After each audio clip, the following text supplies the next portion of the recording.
చంద్రన్న ఉప సర్పంచ్ గారిని మాట్లాడాలని కోరుతున్నాను.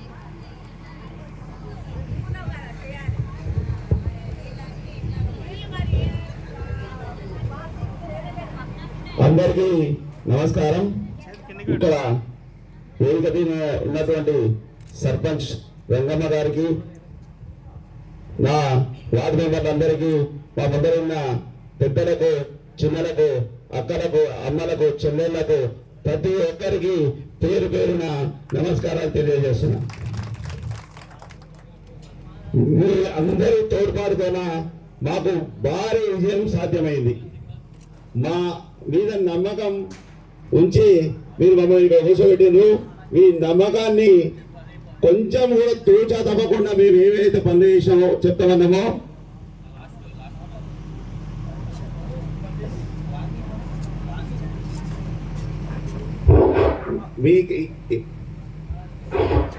మీకేదైతే చిన్నగా బాబు కొంచెం చిన్నగా మీకేదైతే ప్రతి ఒక్క ఇంటికి వచ్చి మేము ఏదైతే హామీ ఇచ్చినామో పింఛన్లు కావచ్చు, రేషన్ కార్డులు కావచ్చు, కొత్తగుంట్ల కావచ్చు,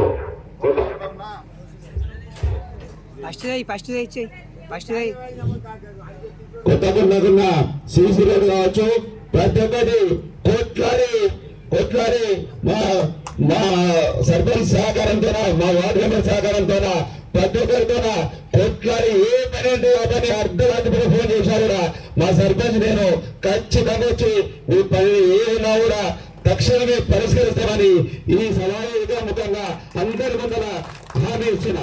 ఎలక్షన్ ముందు అలా మస్తు మాట్లాడతారు, అది చేస్తాం ఇది చేస్తామని. ఏమి లేదు, కానీ ఇప్పటి వరకు ఒక లెక్క, ఇప్పటి నుంచి ఒక లెక్క. ప్రతి ఒక్కటి కూడా ఎక్కడ కూడా అవినీతి జరగదు. 100% హామీ ఇస్తున్నా. ఎక్కడ కూడా అవినీతి జరగదు. అవినీతి చేసే సర్పంచ్ మావుడు గారు అస్సలే చేయరు. చేసినట్టయితే ఒక్కసారి వార్డు మెంబర్ గెలిచింది, ఇంకొకసారి ఎంపీటీసీ తొలిలో పోయింది, ఇంకొకసారి వార్డు మెంబర్ ఉప సర్పంచ్ ఉన్నాడు. ఆయన ఉద్యోగంతో గ్రామానికి మంచి చేసిండు. ఈరోజు నేను ఒక 10 మందిని చెప్తా, పేరు 10 మందికి సాయం చేసిండు, పార్టీలకు అతీతంగా చేసిండు. దానికి వచ్చే ఖచ్చితంగా పని చేసేవాడు ఎప్పుడు కూడా ఇంట్లో పని చేసేవాడు ఎప్పుడు కూడా వేదిక మీద ఉండాలి, గ్రామ పంచాయతీ ఉండాలి అనే ఉద్దేశంతో నేను ఖచ్చితంగా గెలిపిస్తానని మాట ఇచ్చిన, తోడ్పాటు చేసిన, గెలిపించుకొచ్చిన. మీ అందరూ కూడా ఎట్లయితే గెలిపించుకొచ్చినో అదే విధంగా కూడా పని చేపిస్తా. ఖచ్చితంగా ఏ పని ఉన్నా కూడా నాయకుడికి రావచ్చు, తమ్ముడు అనుకోవచ్చు, ప్రతి ఒక్క ఎవరో ఒకరు ఖచ్చితంగా ఇంకా ఉంటారు అందుబాటులో. ఖచ్చితంగా గ్రామ పంచాయతీలో ఏదో ఒక వార్డు మెంబర్ ఖచ్చితంగా ఉండేది వస్తాం. మా సెక్రటరీ ఉంటూనే ఉంటారు. మీకు ఏదైనా కూడా రాతపూర్వకంగా ఇవ్వండి, రాతపూర్వకంగా రాకపోతే నాకు చెప్పండి సార్. ఏదన్నా కూడా కంపల్సరీ మీకు ఏ పని కానీ ఖచ్చితంగా పని చేపిస్తాం. ఇంకొకటి ఏంటంటే, మేము మాట ఇచ్చిన 9వ వార్డుకు ఖచ్చితంగా నన్ను భారీ మెజారిటీతో గెలిపించింది. నేను ఖచ్చితంగా ఒకటే నెల లోపల అక్కడ ఉన్న విద్యుత్ స్తంభాలు కానీ, విద్యుత్ లైట్లు కానీ, గ్రామ పంచాయతీతో సంబంధం లేకుండా నా సొంత ఖర్చుతో అక్కడ ఉన్న 11 పోళ్లు ఖచ్చితంగా నా సొంత ఖర్చుతో నేర్పిస్తా. 11 పోళ్లు కాదు, ఉన్న పోళ్లకు మొత్తాన్ని కూడా మీకు రేపు నేర్పిస్తా. ఊళ్ళకు మొత్తాన్ని కూడా మా తమ్ముడి సహకారంతో ఎక్కడ లేకున్నా, ఎక్కడ లైట్ వరకున్నా మాకు చెప్పండమ్మా. మేము ఖచ్చితంగా ఏదో రకంగా మేము వస్తూనే ఉంటాం. ఊరికే వచ్చింది కాదు, మేము విడిచిపెట్టాం. ఈ 5 ఏళ్ళు ఖచ్చితంగా ప్రతి ఒక్క ఇంటికి తిరుగుతూనే ఉంటాం.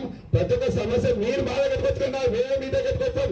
ఖచ్చితంగా చెప్తున్నా, ఖచ్చితంగా మాటిస్తున్నా. ఖచ్చితంగా కూడా మీ దగ్గరికి వచ్చి ఏదైనా కూడా ఖచ్చితంగా చేసి పెడతామనేది. అది ఏ పని ఉండని, ఏదైనా మాతోని సాధ్యమైనంత వరకు మాతోటి, లేదంటే గవర్నమెంట్ తోటి ఏదో రకంగా మన గ్రామాన్ని అభివృద్ధి పనుల్లో నడతామని ఈ ఖచ్చితంగా ఈ సభావేదిక నుంచి మాటిస్తున్నా.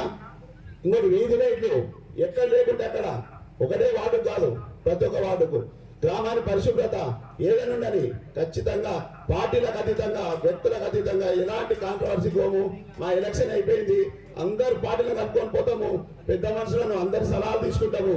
ఇంతమంది మాజీలను కానీ ప్రతి ఒక్కరిని ఆ పెద్ద మనిషి ఒకరికొకరితో సలహా తీసుకుంటే మనం ఎంత నేర్చుకున్నా ఇంకా తక్కువనే. ప్రతి ఒక్కరితో సలహా తీసుకొని ప్రతి ఒక్కటి ఏ సలహా ఉండని మాకు గ్రామ పంచాయతీ మన గ్రామానికి ముందుకు పోయేది ఉండాలి.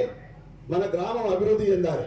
ఒకటే మా లెక్క ఒకటే, మన గ్రామం అభివృద్ధి చెందాలి, మన గ్రామానికి మంచి నిధులు రావాలి, మన గ్రామానికి మంచి నిధులు రావాలి.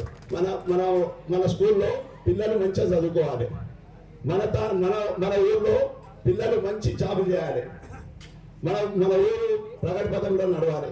ఇదే మా ఆకాంక్ష, అంతకుమించి ఏం లేదు. ప్రతి ఒక్కరు కూడా మరొకసారి కూడా మాటిస్తున్నా, అవలకు మీ పింఛన్ వచ్చే వరకు మేము ఖచ్చితంగా పోరాడతామమ్మా, ఖచ్చితంగా తెచ్చిస్తాం. మీకు నీళ్ళే అయితే సమస్య ఉందో, ఒక వాటర్ నీళ్ళ సమస్య ఉంది, ఆ నీళ్ళలో తీస్తామమ్మా ఖచ్చితంగా. ఆ నీళ్ళ సమస్య కానీ, రోడ్ల సమస్య కానీ, ప్రతి ఒక్క సమస్య కూడా ఖచ్చితంగా దాని మీద పోరాడతాం, ఖచ్చితంగా పోరాడతాం.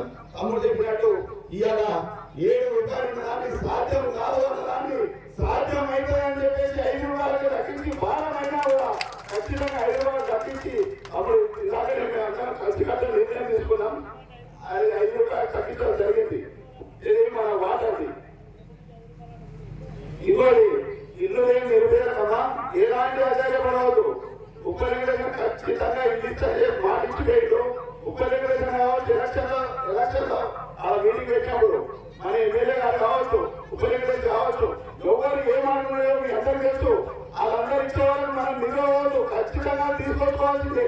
ఓట్లు వేసి ఇస్తామనే హామీ కాదు, ఓట్లు వేసిన వేయాలి, ఓట్లు వేయకపోయినా వేయాలి. ఖచ్చితంగా దాని మీద అందరం వచ్చి పోరాడదాం, అందరం వచ్చి ముందుకు తీసుకెళ్దాం. ప్రతి ఒక్కరు కూడా పేదలకు న్యాయం చేద్దాం, పేదలకే న్యాయం చేద్దాము. ఇల్లున్నోని కాదు, పైసలున్నోని కాదు, ఫస్ట్ పేదలకే న్యాయం జరగాలి. అదే మా ఆకాంక్ష, అదే ఖచ్చితంగా చేయాలి. మన ఊరి అభివృద్ధి పదం నడిపించాలి. అభివృద్ధి పదం నడిపించాలంటే ఈ యువత అంతా మయమై ఉండాలి. మీరందరూ మాకు సహకరించాలి. రైతులందరూ ముందుకు వచ్చి పాడాలి. అసలుప్పుడే ముందుకు సాధ్యమవుతుంది. అందరం కలిసి కట్టుగా పోయినప్పుడు అందరం కలిసి కట్టుగా పోయి అందరం కూడా ఎమ్మెల్యే దగ్గర పోదాం, ఎంపీ దగ్గర పోదాం, మనకి ఎలాంటి నిధులు కావాలో అలాంటి నిధులు తెచ్చుకుందాం అని చెప్పేసి గ్రామాన్ని అభివృద్ధి చేసుకున్నాం అని చెప్పేసి మరొకసారి కూడా అందరికి ధన్యవాదాలు తెలుపుకుంటూ ముగిస్తున్నా. ఇప్పటికే చాలా ఆలస్యం అయిందమ్మా, అందుకే ముగిస్తున్నా. ధన్యవాదాలు.